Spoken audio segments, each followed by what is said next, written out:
একটি ছোট্ট গ্রামে এক গাধা ছিল। সবাই তাকে অবহেলা করত। গ্রামের বাচ্চারা রাস্তায় তাকে দেখে হাসাহাসি করত। আহা, এই গাধা তো কিছুতেই কাজে আসে না। কেউ তাকে আদর করত না, বরং সবাই মনে করত যে সে শুধু বোঝা টানার জন্যই জন্মেছে। গাধাটি মুখে কিচ্ছু বলতো না, কিন্তু তার হৃদয়ের ভেতরে একটি বিশ্বাস ছিল, আমি যদি মন দিয়ে চেষ্টা করি আমিও কিছু করতে পারবো। একদিন গ্রামে হঠাৎই অদ্ভুত এক বিপদ নামল। পাহাড়ের পাদদেশ থেকে নামতে থাকা প্রবল বর্ষার জলে গ্রামের পথ ভেসে গেল। কাদামাটি জমে থাকার কারণে মানুষজন আর গরু বলদ চলতে পারছিল না। গ্রামের লোকেরা দিশেহারা হয়ে পড়ল।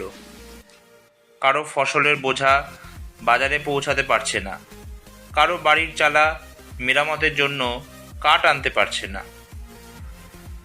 ঠিক তখনই সেই অবহেলিত গাধার মালিক ভাবলেন, সবাই যখন পারছে না, একবার আমার গাধাটাকেই চেষ্টা করে দেখি।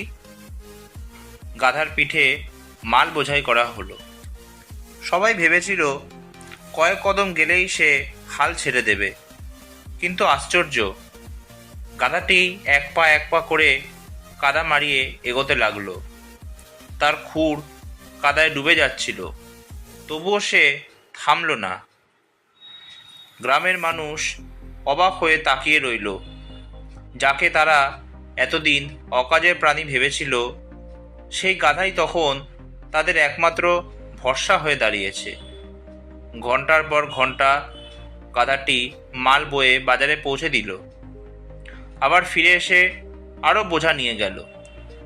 সেদিন থেকে গ্রামে বড় বড় কাজেও সবাই প্রথমে সেই গাধার কথাই ভাবতে লাগলো।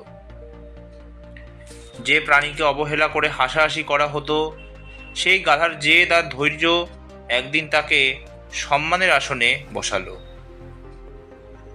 এই গল্প থেকে আমরা এই শিক্ষাই পাই, 1, অন্যেরা তোমাকে ছোট করলেও নিজের শক্তির প্রতি কখনো বিশ্বাস হারাবে না। 2, ধৈর্য ও সাহস থাকলে অসম্ভবও সম্ভব হয়ে ওঠে। আর 3, সত্যিকারের যোগ্যতা একদিন না একদিন সবাইকে চোখে আঙুল দিয়ে দেখিয়ে দেয়।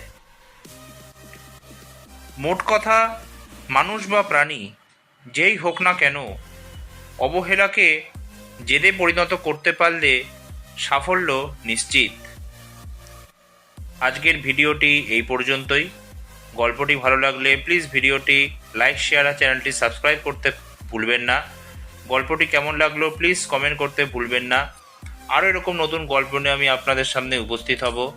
ধন্যবাদ।